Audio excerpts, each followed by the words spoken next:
So this video is going to discuss the March 14th game show class we had. And despite it being the class after my discussion, or the discussion that had my questions, I actually really liked this class, and I thought I took a lot out of it. So we were all asked to come with something that we had thought needed more time spent on, or that we needed re-explaining. And originally, I was gonna bring my last two questions from the discussion because they didn't even get touched. But I just decided that I wanted to put that discussion behind me, so I was gonna come up with something else. So the first thing I thought of was the class when we had our lecture on rhetoric and rhetoric devices. And I remembered that when we had the lecture, I understood it, but even when I checked back on my notes, I still couldn't understand really what it meant.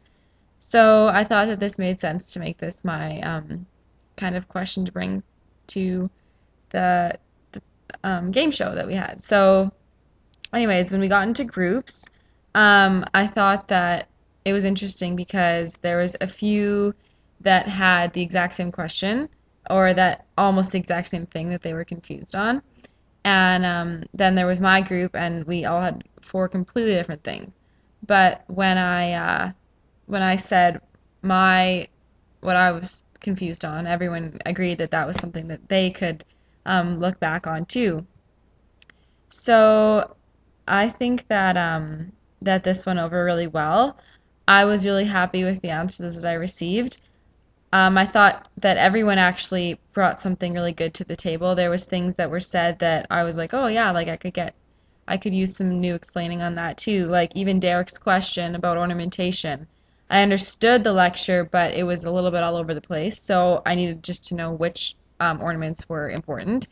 And Paula's question on the kind of social aspects of the 18th century, I thought that was interesting because people don't always look at things from different angles in classes. Like it's just if it's a music class, that's all we're talking about. But really, these different centuries had many different aspects to them. So I think that that was something cool to kind of touch on.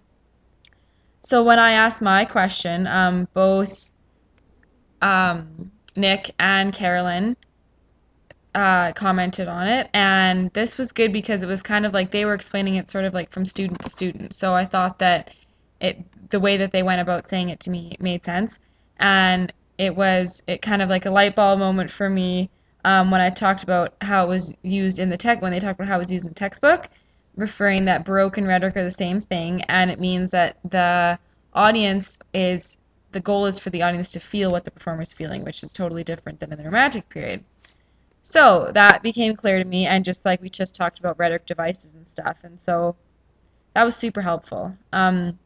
Referring it again to the cone of learning, it is hard to group it into a specific section of the cone because we were both like hearing other people's like answers, but we were also participating.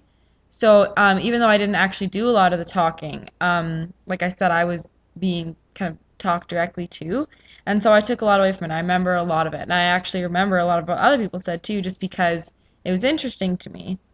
And I think this just was because also a lot of the questions that were asked, yeah, like I said, I too needed kind of clarification on.